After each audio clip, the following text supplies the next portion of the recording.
Everyone, काफ़ी लंबे वक्फे के बाद एसएससी ने फाइनली न्यू नोटिफिकेशन रिलीज़ कर दिया है वैकेंसीज़ का। और ये जो वैकेंसीज़ आई हैं एसएससी फेज़ 13 की वैकेंसीज़ आई हैं 2025 की, जिसमें आप 10th बेस वैकेंसीज़ होती हैं, 12th क्लास के बेसिस पर वैकेंसीज़ होती हैं और ग्रेजुएशन और अपर क्वालिफिकेशन के बेसिस पर भी वैकेंसीज़ होती हैं।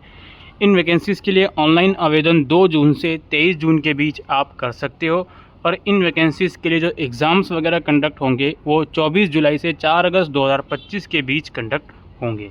दोस्तों, चूँकि ये फेज़ 13 की वैकेंसीज़ हैं तो इसमें बहुत सारे अलग अलग पोस्ट की वैकेंसीज़ आती हैं।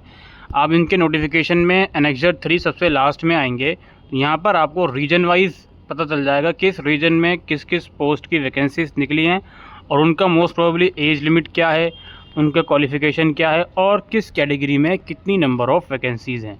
जैसे यहाँ पर आप देख सकते हो 10+2 के बेसिस पर वैकेंसी निकली हुई है फुमिगेशन असिस्टेंट की, और ये जो वैकेंसी है Indian grain storage management and research institute में निकली है, department of food and public distribution. फिर ये जूनियर इंजीनियर की वैकेंसी निकली है, टेक्निकल सुपरिंटेंडेंट है, टेक्निकल अटेंडेंट है। तो ये इस ब्राउज़र के फेज़ 13 में सारी डिटेल्स हैं। इसके अलावा इसी ब्राउज़र के एनेक्सर 3 में क्या है जी, एक लिंक आपको दिया गया है। इस लिंक पर आप जाएंगे तो ये डायरेक्टली एसएससी की वेबसाइट पर ले आएगा।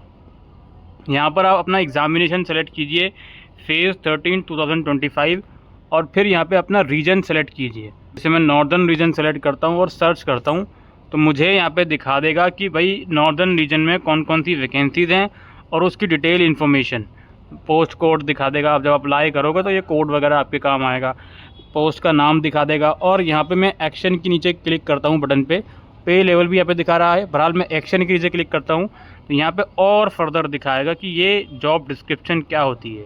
इस पोस्ट की जो वैकेंसी निकली हैं, पोस्ट का नाम है असिस्टेंट प्रोग्रामर, जो कि इनिशियल प्लेस ऑफ पोस्टिंग होगी महाराष्ट्र या न्यू दिल्ली में। तो इस पोस्ट के लिए क्या क्या रिस्पॉन्सिबिलिटीज़, ड्यूटीज़ आपको दी जाएंगी और एजुकेशन क्वालिफ़िकेशन अलग से यहाँ पे फिर से लिखा हुआ है। और अगर किसी पोस्ट में एक्सपीरियंस वगैरह मांगी जाती हैं तो भी वो यहाँ पर आपको दिख जाएंगी। डायरेक्टली वो एसएससी के नोटिफिकेशन की पीडीएफ में नहीं दिख रहा, लेकिन यहाँ आपको सब कुछ दिख जाएगा। तो आप अप्लाई करने से पहले इसको ज़रूर रीड करें एनेक्सर 3 को, किन किन पोस्ट की वैकेंसी हैं आपके रिस्पेक्टिव रीजन में। उसके बाद ही आप फॉर्म को अप्लाई करें और वहाँ पे एज लिमिट वगैरह सब कुछ मिल जाएगा। अब हर एक पोस्ट को डिस्कस नहीं करा जा सकता।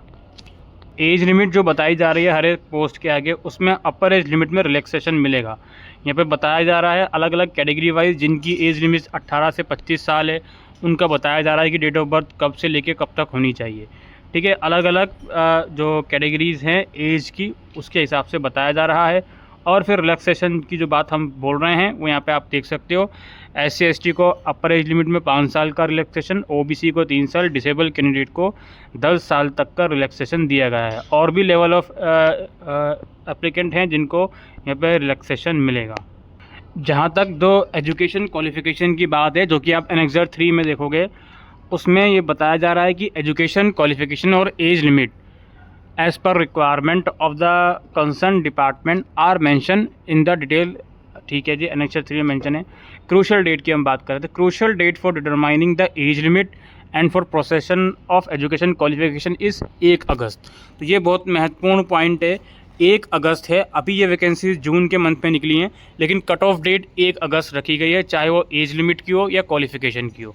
कुल मिलाकर अगर ग्रेजुएशन बेस पोस्ट के लिए आप अप्लाई कर रहे हो या 12th या इवन 10th बेस पर भी, और अभी आप फाइनल उसका रिज़ल्ट आया नहीं है तो भी आप अप्लाई कर पाओगे, लेकिन 1 अगस्त से पहले आपका जो रिज़ल्ट है वो आ जाना चाहिए। ये यहाँ पर साफ साफ लिखा हुआ है। ठीक, जिन पोस्ट के लिए एक्सपीरियंस की रिक्वायरमेंट है, एक्सपीरियंस आपके एजुकेशन क्वालिफ़िकेशन के बाद से काउंट होगा। ऐसा नहीं है कि आप साथ साथ एजुकेशन क्वालिफ़िकेशन भी कर रहे हो और उसका भी एक्सपीरियंस उसी ड्यूरेशन में काउंट कर रहे हो, वो काउंट नहीं होगा। जहाँ तक अप्लाई की बात है, ऑफिशियली एसएससी की वेबसाइट पर आपको अप्लाई करना है। अगर OTR नहीं करा तो पहले OTR करना है, देन लॉगिन करके जो सारा प्रोसेस है वो आपको कंप्लीट करना है।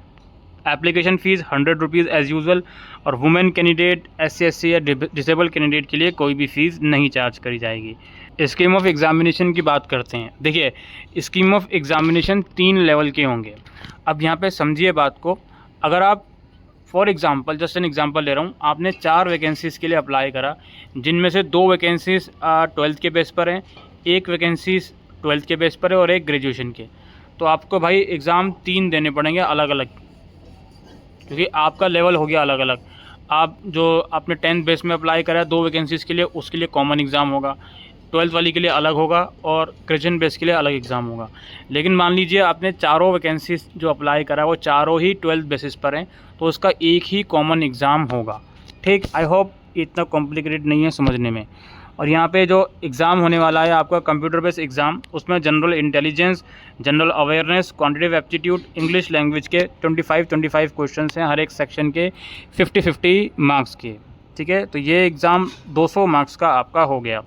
नेगेटिव मार्किंग 0.5 मार्क्स की इसमें आप लोगों के ली जाएगी। एग्ज़ाम मल्टीपल शिफ्ट में होता है, तो ऑब्वियसली जो नॉर्मलाइजेशन का प्रोसेस होता है उसके थ्रू आपका स्कोर दिया जाएगा। एग्ज़ाम ये आपका हिंदी और इंग्लिश दोनों ही लैंग्वेज में होगा। इसके अलावा स्किल टेस्ट, टाइपिंग या data entry, computer proficiency test, जहाँ पर भी एसेंशियल क्वालिफ़िकेशन में मेंशन है अगर, तो ये टेस्ट भी आप लोगों का लिया जाएगा। जो मैंने आपको वीडियो के शुरू में जो लिंक दिखाया था ना, जहाँ पे जाकर आप रीजन सेलेक्ट करके देख सकते हो, वहाँ पर एक बार देख लीजिएगा। कोई अगर टेक्निकल रिक्वायरमेंट है पोस्ट की तो वो टेस्ट भी आपका लिया जाएगा, अदरवाइज़ सिर्फ कंप्यूटर बेस्ड एग्ज़ाम ही चल जाएगा। ठीक है, कंप्यूटर बेस्ड एग्ज़ाम तो सभी पोस्ट के लिए आपको देना ही है। बाकी फिर आंसर की वगैरह वेबसाइट पर आती हैं, उसी की जानकारी है। यहाँ सिलेबस देख लीजिए। मैट्रिकुलेशन लेवल, अगर 10th लेवल की बेसिस पर आपने अप्लाई करा है पोस्ट के लिए तो उसका डिटेल सिलेबस अलग अलग सेक्शन का गिवन है। फिर यहाँ पे 12th बेसिस पे करा है तो उसका गिवन है, ग्रेजुएशन बेसिस पे करा है तो उसका डिटेल सिलेबस अलग अलग सेक्शन का यहाँ पर आपको मिल जाएगा। ठीक, बाकी एग्ज़ाम से पहले हॉल टिकट वगैरह जो भी होते हैं अलग अलग लेवल के एग्ज़ाम्स के लिए, वो वेबसाइट पर आ जाएंगे, उसके लिए आप वेबसाइट चेक करते रहें।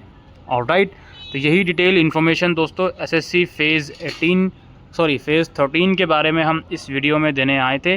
उम्मीद करते हैं ये वीडियो आपको यूज़फुल लगी हो, तो वीडियो को शेयर कीजिएगा। Thank you.